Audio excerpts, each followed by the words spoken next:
विनंती करतो श्री ब्रूस कार्वाल्लोंना, हे स्टेट बँक ऑफ इंडियातून आलेले आहे. आता मुख्य प्रश्नाचं जे समाधान तुम्हाला जे पाहिजे आहे, हे इतकी चांगली स्कीम, हे सगळं आपल्याला मिळेल, 3 वर्षात आपण परतफेड करू, समृद्धीला लागू, पण ही इम्प्लिमेंट करताना ज्या आवश्यक वस्तू आहे म्हणजे पैसा, तो कसा येईल, कुठून येईल आणि त्याच्या काय आहे, मी त्यांना रिक्वेस्ट करतो, विनंती करतो की ते तुम्हाला त्याबद्दल सांगतील.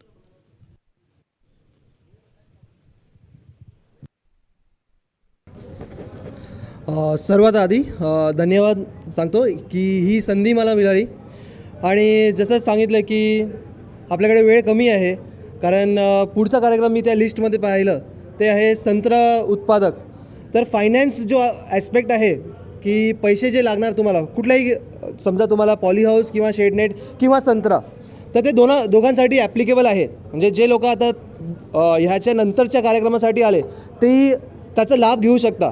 जे मी जी माहिती देणार ती दोन्ही स्कीमसाठी मी कवर करून घेणार.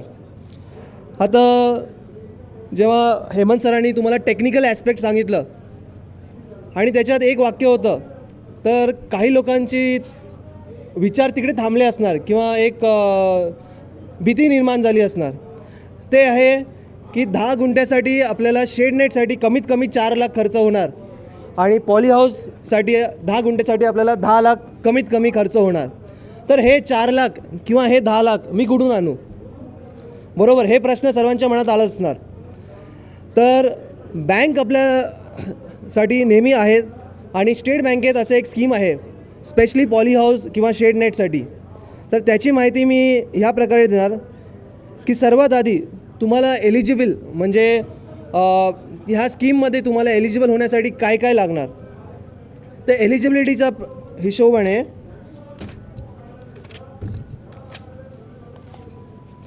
आपल्याला कमीत कमी 2 एकर शेती आपल्या नावावर असणं गरजेचं आहे. इंडिव्हिज्युअल म्हणजे समजा एका कास्तकार करत आहे किंवा एक गट म्हणजे एका कंपनीच्या नावाने किंवा बिझनेस व्यावसायिक कंपनी आहे, त्यांचंसुद्धा कमीत कमी 2 एकर असणं गरजेचं आहे. त्या शेतीमध्ये इरिगेशन ऑलरेडी असणं गरजेचं आहे. जर तुमच्या शेतामध्ये इरिगेशन आहे तर तुम्ही ह्या स्कीमचा लाभ घेऊ शकता. त्या कास्तकाराकडे ह्याची थोडीफार नॉलेज असणं गरजेचं आहे. म्हणजे कुठलं तरी ट्रेनिंग घेतलं पाहिजे, कारण ऑलरेडी जर तुम्ही ट्रेनिंग घेतलं तर तुम्ही जे लोन किंवा जे कर्ज आम्ही तुम्हाला देणार त्याची परतफेड किंवा त्याचा उपयोग तुम्ही चांगल्या प्रकारे करू शकणार. दुसरं, आता समजा आता तुम्हाला आम्ही कर्ज दिलं आणि तुम्ही ते शेतामध्ये लावलं, म्हणजे त्याचा उपयोग तुम्ही केलं, तर त्यानंतर जे तुमच्या शेतामध्ये भाजीपाला किंवा फूल जे तुम्ही पिकवणार त्याची विक्री, त्याचे सेल्स, त्याच्यासाठी तुम्हाला टायअप असणं गरजेचं आहे. म्हणजे कुठल्या तरी कंपनीसोबत टायअप असणं गरजेचं आहे की हे जर भाजीपाला वगैरे मी माझ्या शेतामध्ये पिकवणार तर त्याचा टायअप किंवा ते मी विकवणार कुठे, ते टायअप अरेंजमेंट तुम्हाला अगोदरच आणावं लागतं. आणि दुसरं एक मेन आहे की तुमची जी शेताची लोकेशन आहे तिथून ते माल बाहेर काढण्यासाठी ती प्रोव्हिजन असलं पाहिजे. म्हणजे रोड असलं पाहिजे, वाहन गेलं पाहिजे, त्या हिशोबाने आपल्याला ते प्रोव्हिजनसुद्धा करावं लागतं. हे सुद्धा तुमच्या प्रोजेक्टमध्ये तुम्ही ॲड करू शकता. म्हणजे माझ्या शेतापर्यंत मला रोड तयार करायचं आहे, ते तुमच्या प्रोजेक्टमध्ये ॲड करू शकता आणि ते तुमच्या लोनमध्ये कवर होणार. आता समजा आता आपल्याला एक प्रोजेक्ट करायचा आहे आणि त्याचं समजा आपण कमीत कमी 4 लाखाचा एक एक्झाम्पल घेऊया. तर 4 लाखमध्ये बँक तुम्हाला 85% लोन देऊ शकतो, 15% तुम्हाला स्वतःचे टाकावे लागतात. हे सर्वात पहिला नियम आहे की पूर्ण फायनान्स होत नाही, त्याच्यातले 15% तुम्हाला स्वतःचे टाकावे लागतात. 85%पर्यंत बँक तुम्हाला द्यायला तयार असणार. आणि बँक कसे देणार, हे 85% तुम्हाला 2 भागात देतात. एक आहे टर्म लोन, म्हणजे जे तुम्हाला मशिनरी किंवा हे जे शेड बांधावं लागतात त्याच्यात जे सामग्री लागतात त्यासाठी तुम्हाला 1 टाईम डिस्बर्समेंट होतं, म्हणजे एका वेळेस तुम्हाला पैसे दिले जाणार. दुसरं असतं क्रॉप लोन. आता मला एक विचारायचं आहे इकडे, जे ऑलरेडी इकडे कास्तकार आहेत ह्यांनी बँकेतून क्रॉप लोनची सुविधा उचलली आहे का? किती लोकांनी क्रॉप लोनची सुविधा उचलली आहे? कुठल्याही बँकेत, स्टेट बँकेचं नाही, कुठल्याही बँकेत क्रॉप लोनची सुविधा उचलली आहे? तर थोडंफार तुम्हाला माहिती असणार की क्रॉप लोन कसं चालतं. क्रॉप लोन चे पैसे तुम्हाला ज्या हिशोबाने सीझन, समजा खरीफमध्ये तुम्ही उचलता तर खरीफमध्ये जे पिकं आहेत त्यासाठी तुम्ही उचलता, जेव्हा तुमची पीक निघतं आणि तुम्ही ते विकता तेव्हा तुम्हाला भरणं असतं इयरली रिन्युअलच्या हिशोबाने. तर तो कन्सेप्ट असणार. समजा आता आपल्याला 4 लाखाचं लोन दिलं तर कदाचित 3 लाख तुम्हाला बांधण्यासाठी लागणार, 1 लाख तुम्हाला जे बीज किंवा हे बांधण्यासाठी जो आपको इसमें डालना रहता है उसके लिए आपको खर्चा होगा, जैसे फर्टिलाइज़र, उसमें जो खर्चा रहेगा उसके लिए यूज़ करना पड़ेगा. इसमें लगने वाले डॉक्यूमेंट्स, तो सबसे पहले डॉक्यूमेंट अब जो मैं बताने वाला हूँ उसमें मैं डॉक्यूमेंट के साथ आपको वो डॉक्यूमेंट कहाँ से मिलेगा उसकी भी जानकारी बहुत लोगों को ऑलरेडी है, जिनको नहीं है वो लिख सकते हैं. तो सबसे पहला और सबसे महत्त्व का डॉक्युमेंट रहता है 7/12. 7/12 असणं गरजेचं आहे. 7/12 कुठून मिळतं हे सर्वांना माहीत आहे. एक तुम्ही ऑनलाईन काढू शकता, ते तुमच्या तहसीलमधून तुम्ही स्टॅम्प घेऊन तुम्ही आणू शकता. 7/12 लेटेस्ट डेटचं, मॅक्झिमम 3 महिना जुनं असणार ते बँक स्वीकारतं. त्यानंतर असतं फेरफार पंजी. फेरफार पंजी तुम्हाला कुठून मिळतं? बँकेत जे फेरफार पंजी लागतं ते तुम्हाला कुठून मिळतं? तर फेरफार पंजी तुमच्या तहसील ऑफिसमधून सुद्धा तुम्हाला भेटून जातं. आणि फेरफार पंजी हे बँकेला तर गरजेचं आहे, त्याच्यापेक्षा जास्त गरज तुम्हाला सुद्धा असतं की तुमची फेरफार पंजीची रेकॉर्ड तुमच्या गव्हर्मेंट रेकॉर्ड्समध्ये बरोबर आहे की नाही, त्यासाठी फेरफार पंजी घेणं आवश्यक आहे.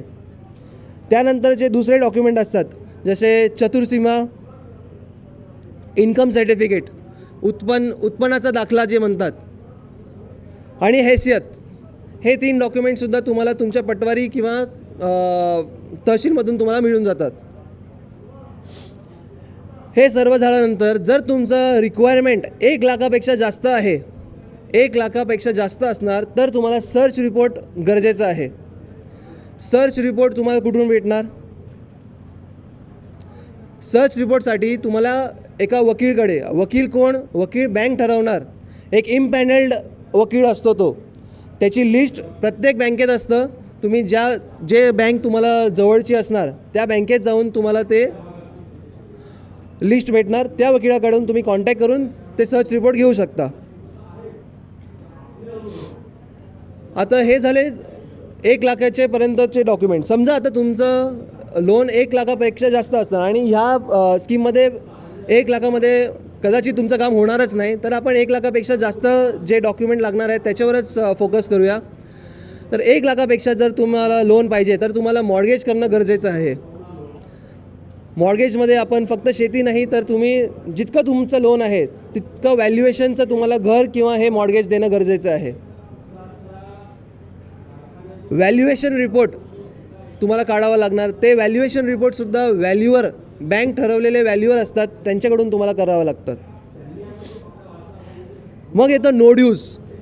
नो ड्यूज हे तुम्हाला दुसरे जे तुमचे जवळपासचे बँक आहेत त्यांचे नो ड्यूज आणावं लागतात. मग लागतं एक प्रोजेक्ट रिपोर्ट. आता प्रोजेक्ट रिपोर्ट एक तर तुम्ही समजा एका CA कडून तुम्ही बनवू शकता, नाहीतर जर तुम्ही NHB, नॅशनल हॉर्टिकल्चर बोर्ड किंवा NABARDकडून हे स्कीम पूर्ण फायनान्स करत आहेत तर ते तुम्हाला बनवून देतात. हे पूर्ण प्रोजेक्ट ते बनवून देतात तुम्हाला कसं करायचं आहे. तर तुम्हाला CA सुद्धा जायची गरज नाही जर तुम्ही NHBकडून करत आहे तर. आता सबसिडीचा जो प्रश्न आहे त्याच्यात येतं लेटर ऑफ इंटेंट.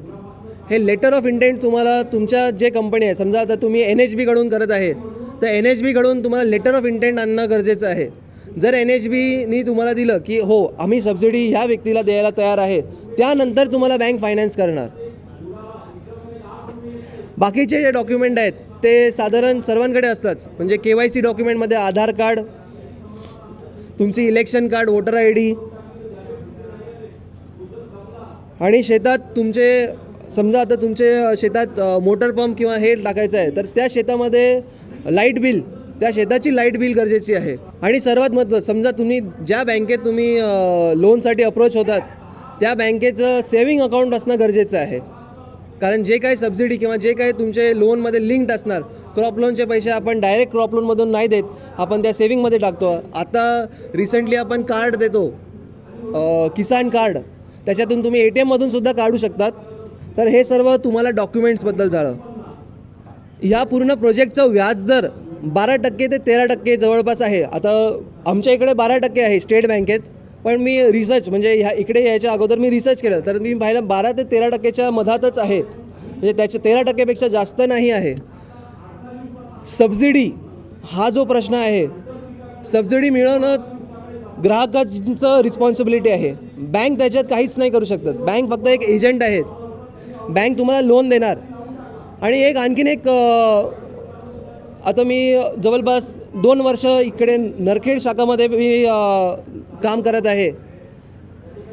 तर एक माझ्या लक्षात आलं की सबसिडी हा प्रॉब्लेम असतं, म्हणजे सबसिडी आणणं कुठल्याही डिपार्टमेंटमधून ते एक प्रॉब्लेम असतं.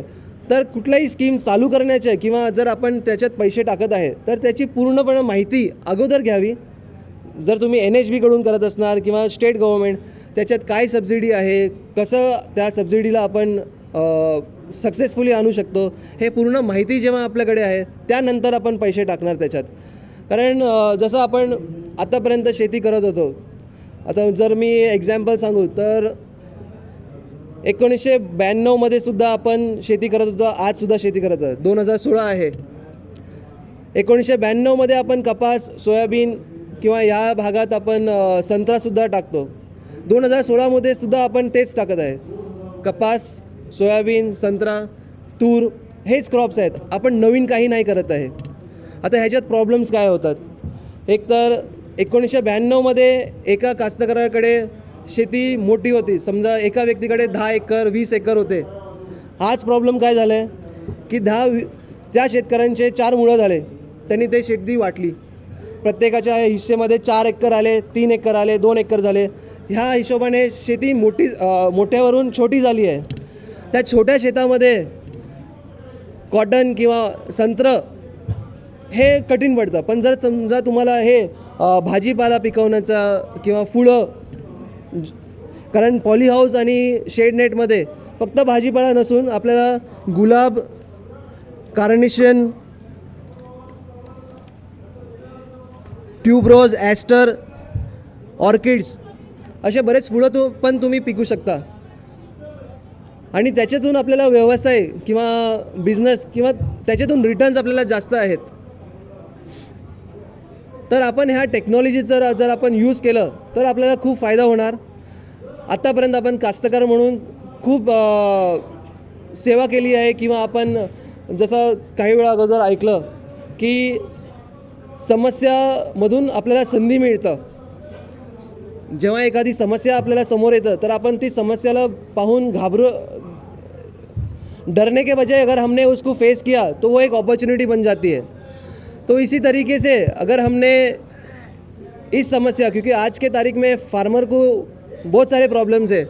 एक तो क्लायमेटिक चेंज, आपण पूर्ण निसर्गावर अवलंबून आहोत.